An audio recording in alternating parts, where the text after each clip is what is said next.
Hi everyone, I am Sistah Scifi, CEO and founder of Sistah Scifi.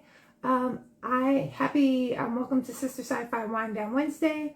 And you know what that means? I'm out here in the streets, working hard to make Wednesday your new favorite day of the week.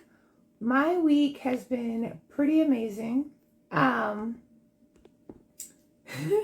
It's been really sunny here in Oakland, California. So Veronica, I just try to, hey ray of sunshine, Shin. Oh good. Yay. So it's much clearer. So that's awesome. Veronica, okay. So Veronica sent me an email, but can you confirm in the chat that you're joining in from your mobile phone? Because I can't send you an invite to join and I don't see any invite requests from you. If you are joining in from your mobile phone, you might have to hop out and uninstall and reinstall the Instagram app. So it's your mobile phone and using the Instagram app.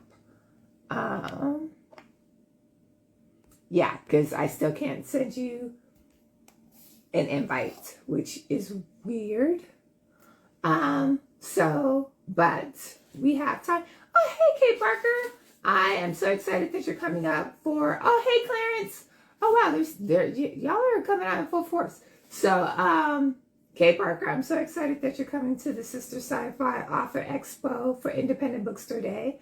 For those of you who don't know, yay! Okay. For those of you who don't know, together for Independent Bookstore Day as opposed to doing something virtual. So that is super exciting. Yay!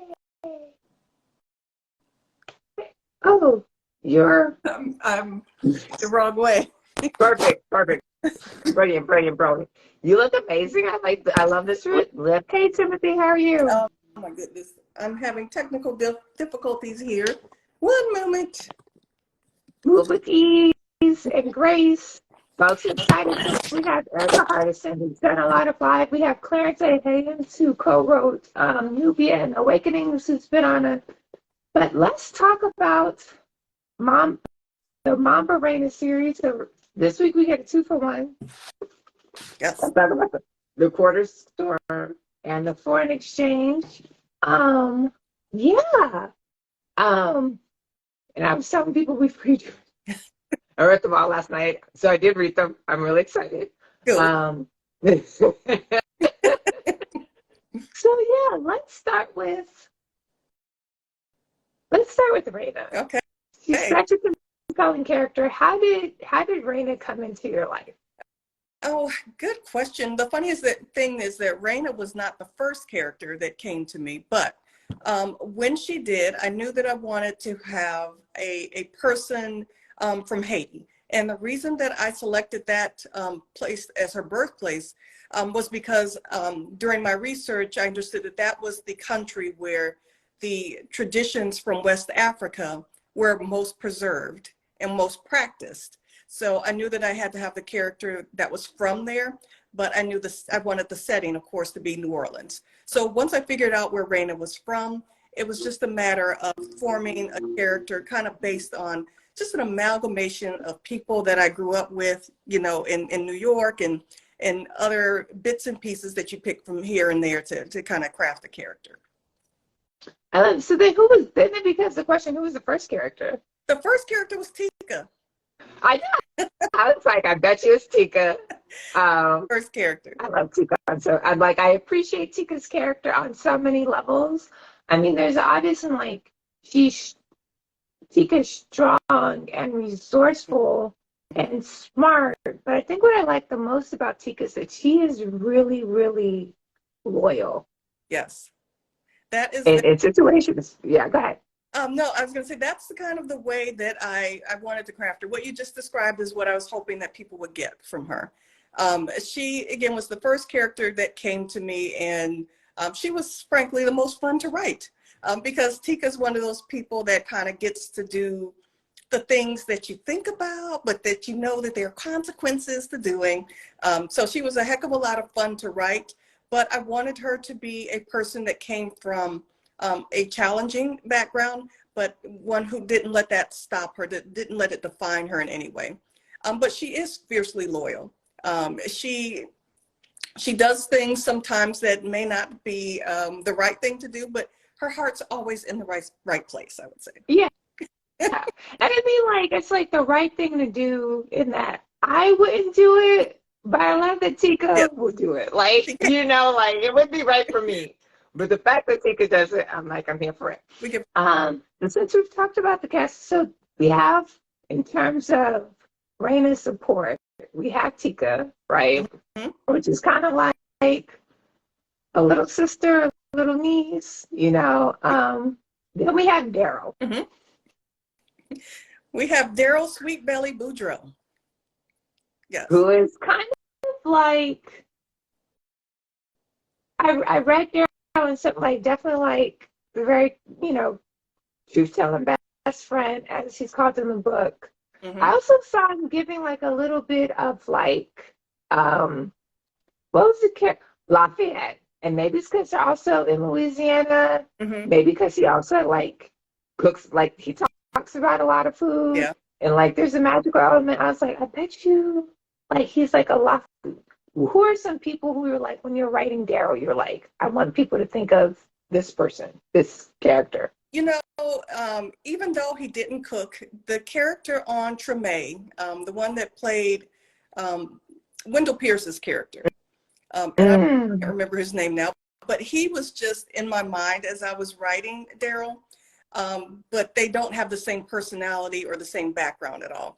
But I wanted Daryl to be a bar owner. There is a bar in New Orleans. Kermit Ruffins owns that bar. And that bar was kind of the inspiration for Sweetbelly's bar, which is called the Lemon Drop. So Sweetbelly, I think, was a character that I wanted to be sort of like father figure / best friend / neighborhood gossip. And we know that bars and hair salons where you get the best gossip, right? So he was kind of a guy that evolved, I think, for her to have a sounding board, because her own father is there, but for those who've read or will read, I won't spoil it, but the relationship there is a little bit strained, right? He's a little distant. So Sweetbelly is there to kind of fill in that gap.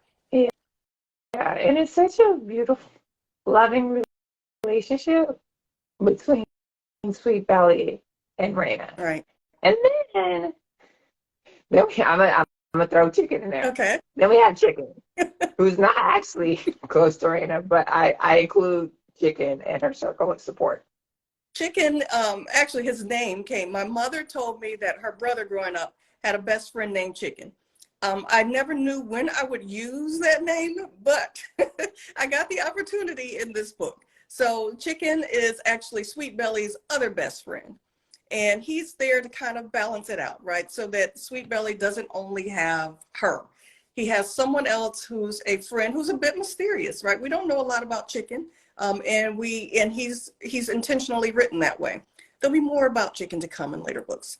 But yeah, he's there sort of as a sounding board for Sweetbelly off screen, right? They have conversations in my head that you don't necessarily see on the page, but they kind of help inform, again, the character that Sweetbelly ended up being. They were friends as kids. They kind of grew up together.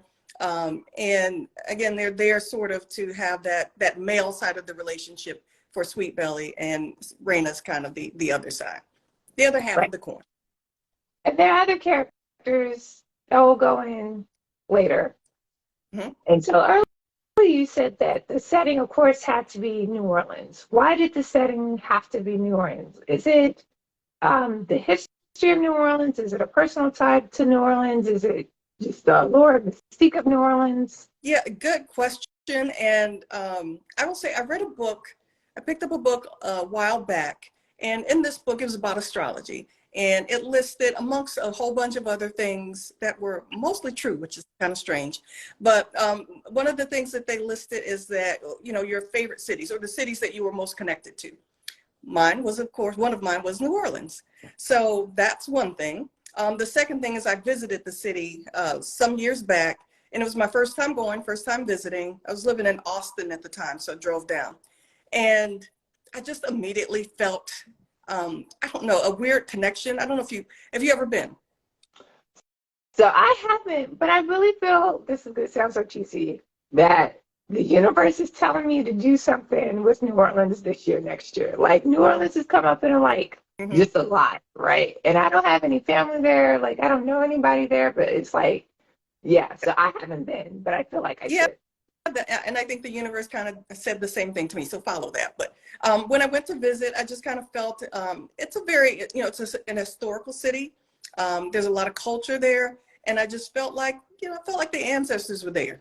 It's just their presence was there. And there was this, I don't know, weird feeling. Let alone the fact, of course, that you got great food, you got really good people, friendly people, and all that. And just with the history, not only with the history of our, the enslaved people there, how they were able to claim some of their independence and actually even retain some of their culture. That made it just a perfect setting for this type of book. And, it's the perfect city to tell this type of story. Yes, I'm glad you chose New Orleans. So if you have read The Quarter Storm and or Foreign Exchange or other titles for Veronica G. Henry, and you want to drop your questions in the chat, please do.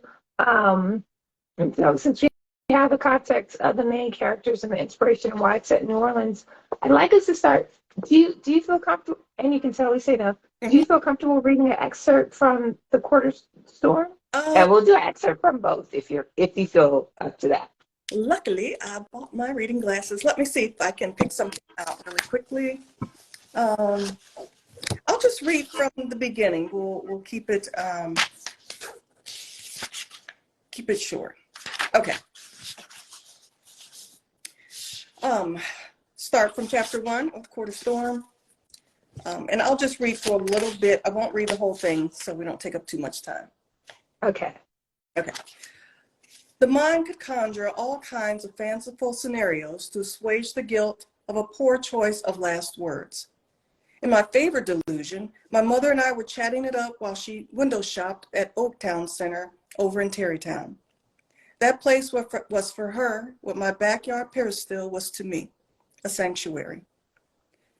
Had Vangie been merciful, the background noise of bustling shoppers would have spared her my vitriol, quieted to a few sharp words uttered under my breath. But God wasn't always available to answer a servant's whims. In the end, the hurricane swallowed the apology I'd held off delivering until the next day and took a sizable chunk of the city with it. I will stop there. That's okay? Yeah, no, that was perfect. And this introduction does so much. Like it tells us about Reina, because the introduction is from Reina's point of view. And it also tells us about like a lot of what drives Reina through the first book and the second book is that like wanting to heal that connection to her mom, right?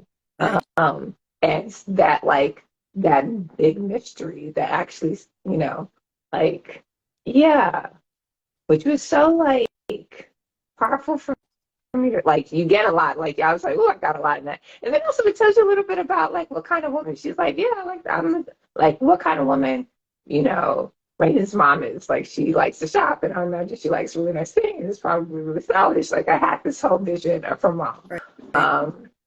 Yeah.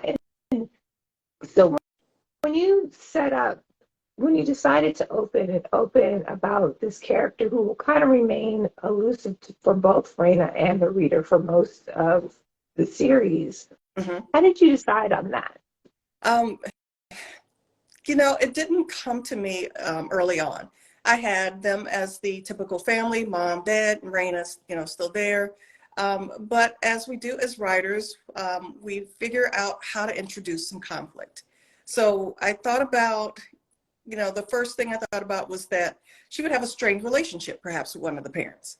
But then I thought about the setting, and this story is set 10 years after Hurricane Katrina.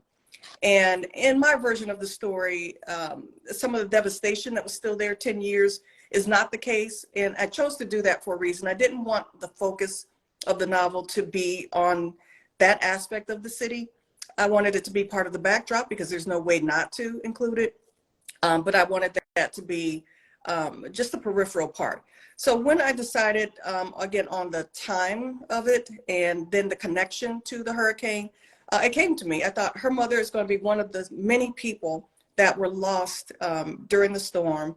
And that was going to be one of the kind of part 2 mysteries of the series. So the first part, of course, is always going to be a murder. There's a murder, somebody's gone, and we got to figure out what happened. But the other part, and I wanted to be as part of the story arc, was her mother, what happened during the hurricane. There were so many, stories about people that were just never found, people who were lost, during that storm. So I decided that would be the story, and again, the second mystery that's part of the series. Mm-hmm. Which makes it very, it's the double parallel mysteries that run through both books. Yeah. So Mambo Reina is currently, and I love showing the covers, 2 books. When you started writing The Quarter Storm, were you like, this is definitely going to be a multi-book? As you wrote it, did it become multi-book? And ultimately, how many books do you see in the series? So that's a lot of questions. No, okay. I absolutely saw it as a series. I'm a big Walter Mosley fan. And though the book, is different, this is in the speculative space, I love what he does with his character series. And I love having that opportunity to really watch a character develop and grow, and just, even the people around him. So I definitely envisioned it as a series when I started writing. How long it will be will depend on how well it does, the publishing industry, right? So I'd love to do more books in the series. I think 5 is a good number. I don't know, but if people want more, then I'm happy to write it, because I love the character, I love the setting, and I love this world. Yeah. And when you say 5, you have the art plotted out for what would be the next 3 books? Or you're like... Yeah, I have the art plot. I don't work that far ahead. My brain doesn't work that. My brain doesn't that way. But I do have the art for the next book. And I know where I want to go with that one. So I'm hoping I'll be able to get that one out to you guys. But the next couple, I would have to give it some thought. And that's fine, because when I finished the second book, I was like, wait, where did I buy the third book? And I was like, it ain't out yet. So I'm glad to know you're writing it. I've received the angry emails about where's the third book. No angry emails. I'm moving with these. Just know that, at least, myself and other readers are excited about third book in the Mambo Reina series. I love these covers. Okay, do you know the title of the third book? I don't know why I'm so stuck on thinking on the third book. I have a title in my mind, but I won't share it because it'll probably change. That makes perfect sense. I just want to say hi to some folks that have joined. Thank you, B. Cerise, for joining. We're talking with Veronica G. Henry about the Mambo Reina series, available for purchase at your favorite Black-owned bookstore focused on science fiction and fantasy. Sistah Scifi, we're your favorite because we're the only one right now.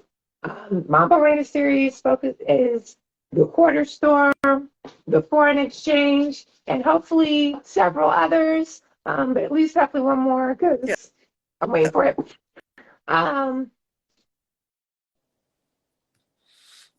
So there's so much resistance as to where I want to go next with The Quarter Storm and The Foreign Exchange. So I'm going to ask you about Roman and how you thought about structuring relationship to Roman. Yeah, I've gotten a lot of feedback about Roman too, so I'd be curious to see what you think. But Roman came to me. Of course, she was going to have a love interest.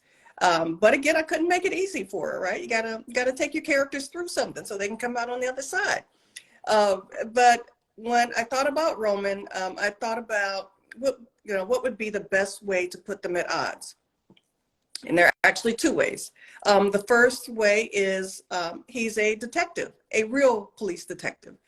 So I knew that having her be involved in murders and solving murders and even investigating stuff. I knew that would be a source of conflict between them. That's going to make for good drama, good writing, lots of fun. The second aspect would be, when you look at the human aspect of writing, right? You have a mystery and you have a murder and you have this wonderful setting, but at the heart of my novels, at least what I hope to convey, is sort of that human perspective, that human element of all writing. And I knew that when you talk about a relationship, some of the challenges that you have are religion, right? He's raised a Catholic. She's a Vodou priestess. So again, how do you navigate that? How do you maneuver coming together from two very different backgrounds, even though he no longer goes to church? But how do you manage that in a relationship? And what's that going to look like when you have kids? So again, when I thought about what brought them together, it was actually kind of an off-screen thing. They met as a result of another investigation where some of the vodouisants in the community were implicated in another scam. But when I brought them together, I thought this is going to be a relationship that's probably going to be a rocky one. And where that relationship goes in the third book, we will have to just wait and see. But Roman is an interesting character because he's very staunch in his beliefs, but he's also a hypocrite because he doesn't go to church. But he's very quick to question her beliefs and her traditions. He's not the best listener in the world, I would say. He's very full of himself and sure of himself.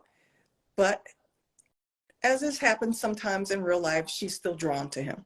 A lot of people may ask why. You never know how love works, right? Yes. And I mean, I think yes, that's how I thought about Roman in reading the Mambo Reina series. And I was like, am I supposed to, yeah. Was I, as the reader, did you intend for the reader to like Roman? And let me know if that's a naive question. Because I felt I did not, right? I was like, Reina's my girl. I want to hang out with her for coffee. But I'd be like, don't bring Roman. That wasn't intentional, but that's good. There's got to be somebody. I want strong emotion when you read. When you read one of my characters, one of my books, I want you to feel something strong. If it's intense dislike, great. If it's intense like or intrigue or any of those things, then I've done my job. So that's kind of up to the reader. Although I have heard some really strong feedback on Roman, so I feel y'all. I understand. But he was written to be a source of consternation for her. And it sounds like I did my job. Yeah, at least with me. So what have been some of the responses to Roman's character? I had an email that flat out said, I don't like Roman for her. And a lot along those very same lines. So yeah. Yeah. And yeah. So we'll have to yes. And it does bring tension, which is good. And I mean there's Reina's attraction to Roman, and then also other things going on in Reina's life, which is we can see why Reina's putting in the work to make this dynamic work. Yeah. I mean, at the just Reina really, really, and I hope that came across, she really wants a child. And sometimes when that's your main focus, you overlook certain things because you see that opportunity. She sees him as her one opportunity. She's not really interested in going out and starting the dating game again, trying to find someone else, someone who will accept her tradition, who will accept her friends, even though Roman doesn't. But she's thinking that this is her best shot. And she's being a little lazy about going out and finding someone different. I won't say better, I'll just say different. So for her, Roman is her opportunity to have a child, even if that means a bit of messiness comes along with it. Yes, that was definitely my experience in reading Roman and then the dynamic between Reina and Roman. So speaking of the broader community, there's Lucian, right? Mhm. Who is somebody like I disliked but respected. And I don't respected the character and also respected I'm like, yeah, like I get how the dynamic works between Reina and Lucian. Mhm. Did you model Lucian's character after somebody? Um, I did not. He's a creation all my own. But I will say, in reading about Vodou, gods and the Loa, the Agasu, who is the Loa that he is connected to, just kind of really stood out to me, right? The leopard king. And I thought, yeah, this screams to as someone that I can create a character based on. So he's totally a figment of my imagination based on elements of my research. But I wanted him to be, there is someone that I was reading about as well, and the person had the moniker Ungan to the stars. And I thought, this is the type of person that I want Lucian to be. And in the world that I created, Vodou is actually more of an accepted tradition amongst African Americans. It's practiced widely and openly. And he's one of the people who's emerged as sort of that, star of the tradition. Politicians come to him. He has clients that fly in to see him. He's that type of guy. And he's good at what he does. He's not, just a paper priest. He's really good at what he does. And he knows it, and he's not afraid to talk about that or say it, or to let Reina know that she isn't the best. But there's an argument about that, by the way. He was another fun character to write because of his confidence, but also his commitment to the tradition. He takes himself seriously. He believes in in his tradition. He believes in healing. I mean, at the heart of it, Vodou is a tradition of healing, of ancestor veneration, and and that's what he tries to live his life by. Now, he loves money, right? He still loves money, and he's not afraid to make it. But again, he does it from a place of real respect for his tradition. Yes, and that definitely comes through. And the book talks about this a lot. Reina talks. There are two things Reina says a lot. Mm-hmm. One, voodoo is different from voodoo. Yeah, Vodou or Vodou. So that's one, and that she is an ordained Vodou priestess. Like she's ordained. Like it's like yes, you are ordained. So going back to that first part, do you conceptualize voodoo different than Vodou? Also, like, do your beliefs parallel Reina's? Yes. And it's frankly just because of the research that I've done, and I went so far as to contact, a real initiated priestess. I am not initiated, and I do recognize that there are some things I can't know. In fact, there's some things I shouldn't know, and that's fine. I, as an author, take creative license with, reality, and then kind of mold it to shape into a novel.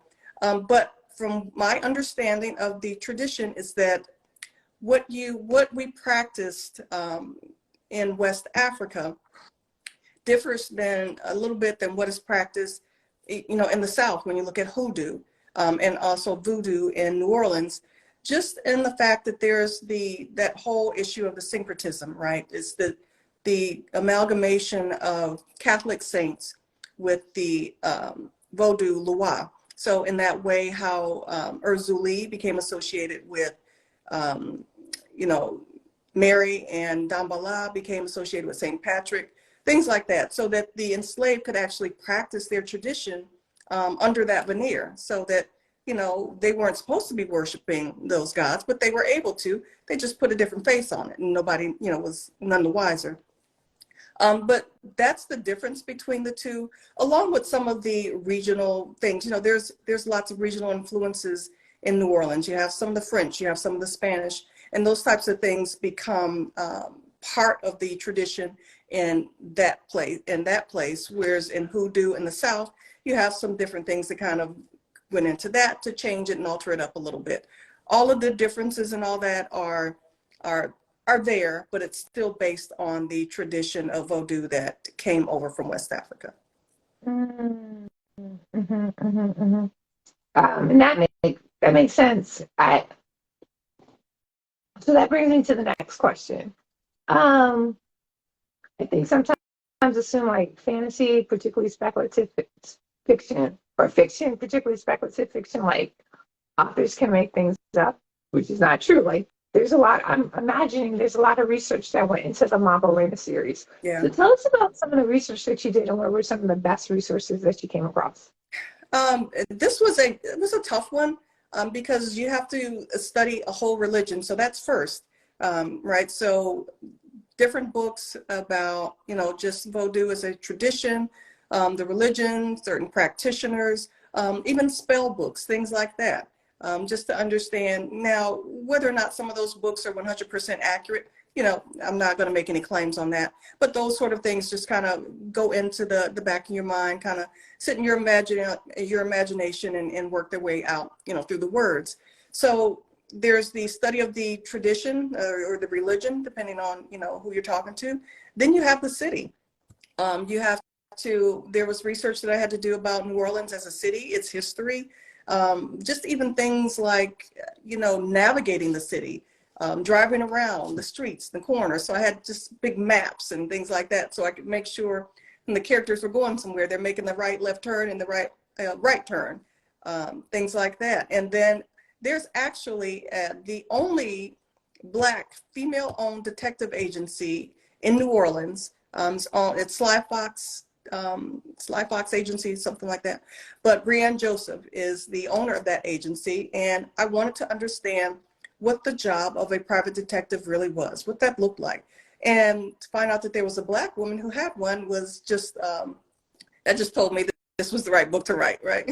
So I was able to talk to her and get some insight on what it was like to be a detective, what her day was like, what her challenges were, what the road to even become a detective was. So that was part of it. And then also I talked to a few academics in universities who had actually studied voodoo as a religion, who'd made the trip over to Benin.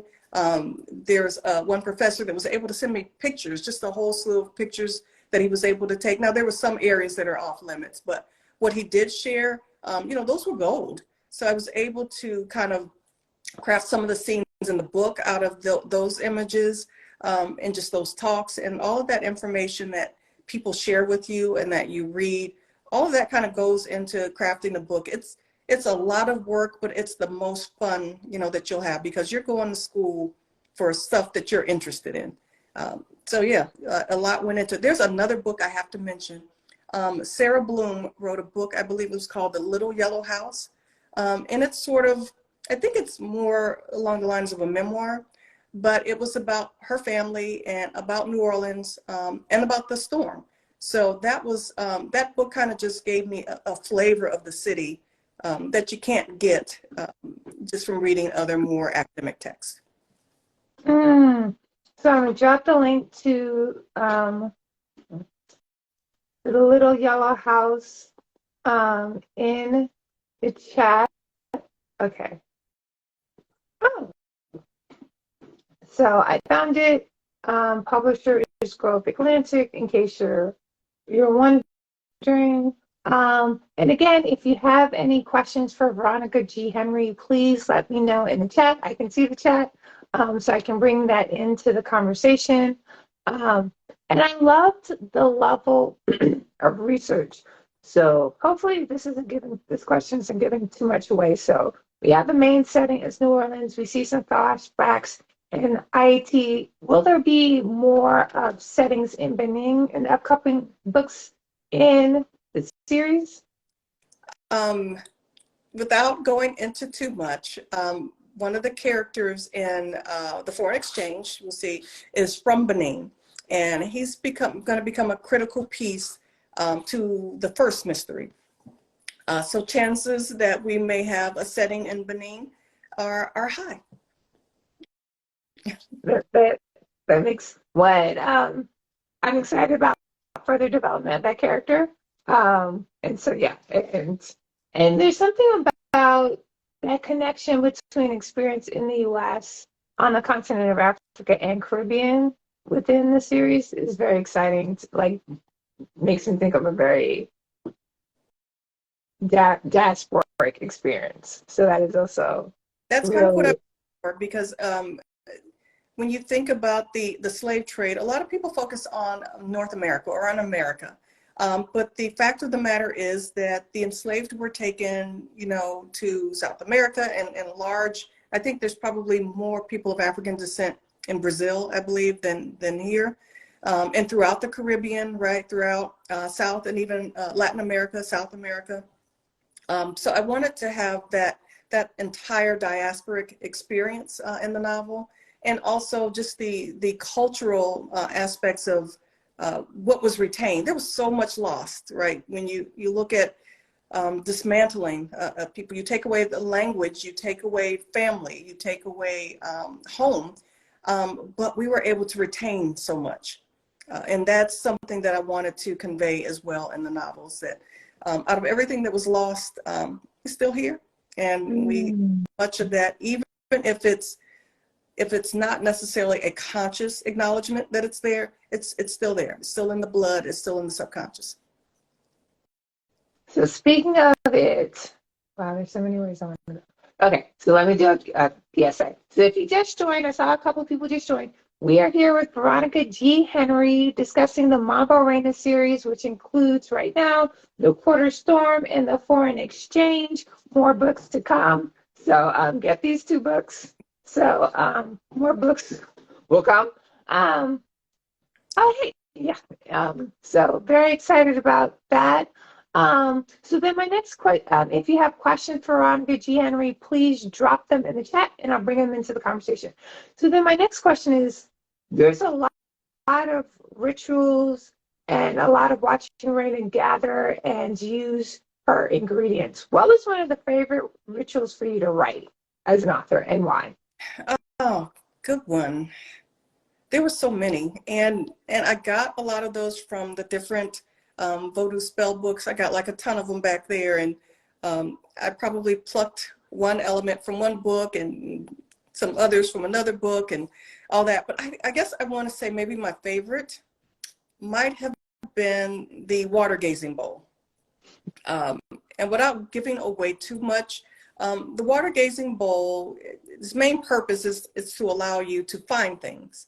And there's a ritual and a process that you have to go through in order to get the bowl ready for its viewing. And it's a silver bowl, it could be any silver bowl, but you only use it for that purpose. And the scene where she uses it, and she uses it constantly to try to find her mother.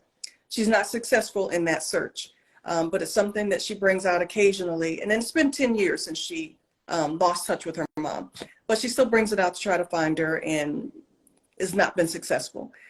But in this case, she uses it to try to get a glimpse of and this is in The Quarter Storm. She uses the bowl to try to get a glimpse of the murder scene. And that process, not only what she sees, but the process of how it works, that was a lot of fun to write. Yes. That was like a great scene to read, particularly in The Quarter Storm, because it's kind of, I felt like, from what I remember, it's like very early in the introduction of how Reina uses, like, into Reina's craft. So that was fun. I also like the scene where Reina is trying to perfect her protection spell, and she's getting like the guidance of her dad. So like somebody who like is a very powerful initiate, right? We're seeing her get guidance from her father. So like she is now like we're seeing her as daughter, as student, which was just so beautiful. And then also there's like this really powerful outcome in the end. Yeah. So I enjoyed that scene as well. Yeah, her father is he spent most of it, unlike her, she came to New Orleans, I think, when she was 7 or 8. But her father spent his entire life there, and he was a very powerful priest in Haiti. He left during the regime of Papa Doc, and they kind of escaped when other vodouisants were being, kind of attacked in the country. They left, and that's when they came to New Orleans. After the storm, her father kind of retreated. He's moved away from a little bit further away from New Orleans, but he still practices, mostly in secret, but he practices. And aside from Lucian, he's probably the most powerful priest in the country. So even though she is also excels at what she does, she still goes to him for guidance occasionally. And that made that scene fun to write, because even though he had to guide her on some things, part of that process was him letting her know that she was better than what she even thought. He was like, I don't have to tell you. You know what to do here. So that part was fun. It was a bit of a character arc for her, where I got to show her growth and that she was developing a little bit more confidence, I think, in her ability. Mm-hmm. Mm-hmm. So I'm only going to, it's going to sound like a comparison, but it's not. I think as a bookseller, like, I try to make connections for readers. So, I'm sorry, Reina's Lua is Evangeline, right? And for those of you who've read House of Whispers by Nella Hopkinson, that deity will seem really familiar. So just making that connection. So if you like House of Whispers, go to Sistah Scifi, pick up the Mambo Reina series, because that will seem very familiar. So when you thought of the deity that Reina would connect to in writing the Mambo Reina series, why did you pick Evangeline? Part of it is because of the slave trade, right? The water. For people who don't know, Erzuli is, amongst other things, a goddess of water. So it was part of, the Atlantic that kind of played into it for me, that connection. And then in New Orleans itself, the place is surrounded by water. So I think it would be the perfect goddess to associate her with. And also I liked the idea, I've read lots of folklore and lots of mythology about, water magic and gods that have control, gods and goddesses that have control of water. And I thought that would be a really interesting element to play with in terms of a magical power. And then combining that with sort of the African spirituality and the way that they use traditional medicine and things like that. I thought that combination would be pretty powerful. Great. It was. I definitely enjoyed reading it in the book. I'm trying to think of how many. We'll go with two more questions and then we'll end with this or that. A lot of the this or that's will seem very familiar because of the same this or that I put together with Virtuous Con with a special this, or that. So there'll be three options instead of two. So then my next question is, the villains in the Mambo Reina series, and I keep saying the Mambo Reina series because I'm referring to both the Porter Storm and the Foreign Exchange, particularly in the Porter Storm, are not who, like, the reader expected it to be. Right. So don't tell us who the villain is. And complex, right? Mm-hmm. What framework did you think of as you presented and revealed who the villains were in the series thus far? That's another really good one. I will say for the first one, I won't tell people who the villain is in either. The first one, I wanted the villain to be someone, of course, that you would least expect. So part of the challenge of writing a good mystery is introducing several really viable antagonists, right? Several people who you think could have done it or may have done it. And that's the challenging but fun part of writing a mystery. So when I craft the villain, I want it to be someone who is, who may seem the least capable of doing what you think. But the funny thing is, in the second one, in the Foreign Exchange, the villain is probably somebody, again, along the lines of someone who you wouldn't expect, but someone with a totally different personality. So I'll leave it at that. The fun part of crafting a villain is you want them to have sort of the opposite ability, the opposite magical ability as your protagonist, so that when it comes to the time where they have to face each other, those opposing forces are really going to clash. And then you have an ready for a really, really interesting battle scene. Yeah, and when you say that, I was like, yes. I saw that. I didn't realize that that's what I was looking at, but now that you say that, I'm like, oh yeah, that's brilliant. Let's talk about a lot of, okay, two more questions. Let's talk about a lot of really relevant, like, to me, um, ethnic identity, cultural identity, geographic identity, um, displacement. Um, what are some of the key, like, how do you want the readers to kind of process things you bring up? Especially in the foreign. Now I get why it's called the foreign exchange. Anyway, so let me stop. So, what were some of, like, how do you want the reader, like, take these themes and bring them into their everyday lives? That's the question I want to ask. One of the things that I hope that people get out of my work is that they can see some aspect of themselves or some aspect of someone else in their lives and be able to look at a situation in their own lives with a little bit more empathy, perhaps, clarity. The idea with fiction for me is that you might have a fantastical story on top of it. You might have a big adventure. You might have a mystery or murder, or you might have, a quest to go and find a ring. Any of those things are fine, but at the heart of it still is going to be a story about people, how we interact with each other, the challenges that we have with ourselves and with other people, and then how you go about navigating that. And particularly with my work, when you look at some of the cultural differences, even though everybody in the story is Black, there's still cultural differences that have to be navigated. Religious, people from different cities. I've lived across the country. There's a different vibe in California than there is in New York. So it's about how human beings learn to deal with each other, learn to understand each other a little bit better, hopefully, and just navigate some of the crap that we have to deal with, not only with ourselves, but with our families and with the other people in our lives. One of the things for Reina too is that her mother is gone and her father is a little distant. So she's created a new family. She's created a family with Tika and with Sweet Belly and to some degree Roman, right? And even Chicken. But what she's done is make the best that she can out of what she's been given. So she's created a new family. And even I'm listening. So thank you for that. Did not mean to cut. Hopefully you didn't feel cut off.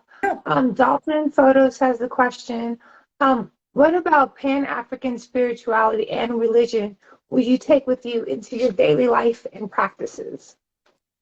There was so much about what I learned about Vodou as a tradition and as a healing tradition. So something that I've seen people do, throughout the South, for instance, just burning sage, right? There's things like that and things that I learned in the books that I read about, how to heal yourself, some things about natural medicine, just about spirituality too, about understanding that the ancestors are not in some faraway land, that for some people, the ancestors are with you, every day. They help guide you, even if you can't necessarily reach out and touch.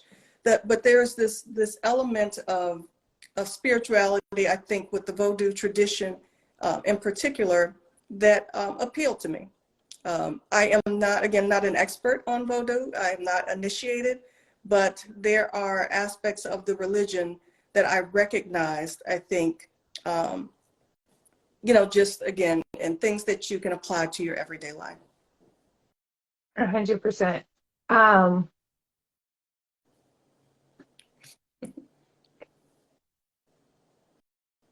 can do this. Reina, before she was a Vodou priestess, worked in corporate America, worked market research. I was like, definitely. how is it? How did that become her precursor career? And you wrote, you're like, what would Reina have done before him? She would have worked in market research. She had to pick something, right? And then that was the other challenge that you learned throughout the book. Her father, of course, comes from a tradition of being a priest, and his father, and so on and so forth. Her mother wanted something different from her, and she wanted her to go to college and have a traditional career with, health insurance and benefits and things like that. So she tried. She tried to appease her mother. She went to Southern University and got her degree. And lasted probably about 5-10 minutes in her corporate job before the loi called her back. But it was just an opportunity to show again that even when you grow up in a tradition and you migrate to a different place, right? And in America, it's about having a corporate job, about working your 60 years and getting your watch. Well, I don't think you can get your watch anymore, but it's about that. And then her mother kind of wanted her to fit into that mold, but she didn't fit. And eventually she had to give in to, what the ancestors wanted for her. What are you doing next? I am writing another novel that I just turned in, and I'm waiting for edits on. If they're late, I won't be, angry about that or anything. So I am taking this week actually to rest, relax, and just kind of clear my head. Yay. Black rest is a revolutionary act. So I'm happy to hear that. Okay. So now we're on to my second favorite part of this, our first favorite part. And Clarence also says, yay. My first favorite part is everything we've done to date. It's this or that. So the first this or that is Vodou or hoodoo. Which would you choose? Both. I think both. I think they're almost one and the same. I couldn't choose one over the other. Okay, here for it. Next one is Marie Laveau, who gets a mention in the series, or Tituba. Oh man, another one where it's hard to pick. They come from the same tradition. They're sisters. Yeah. I know I'm not being fair. I'm not giving an answer. I'm going to say both. And that is fine. Both isn't totally. And these are all like witchy, hoodoo, voodoo type choices. So the next one is Oshun or Yamoja. Okay, I'm going to pick this time. I'm just going to say Oshun. Okay. Gotta go with the and water. the last, Gotta go with the water. Oh, yeah. That's just, and yes. And then the last one, 3 places. I may mispronouncing Jacmel in Haiti, New Orleans in Louisiana, or Cotonou in Benin. And these are all geographic locations that are important to the story. I gotta go with New Orleans. Gotta go with it. And just because that's where most of the story is set, and you love New Orleans, yes. And it's magical. Mm-hmm. Yay! I love it. That time went so quickly. Veronica, thank you so much for your craft and your work. Thank you so much for choosing to be on Sistah Sci-Fi Wind on Wednesday, and talking and answering our questions, and sharing more about your process with us. I'm just really grateful. Thank you. Thank you so much for having me, Isis. I had a ton of fun. Yay. Okay. Till book 3 is out. Till next time. Yes. Bye. Bye-bye. Thank you.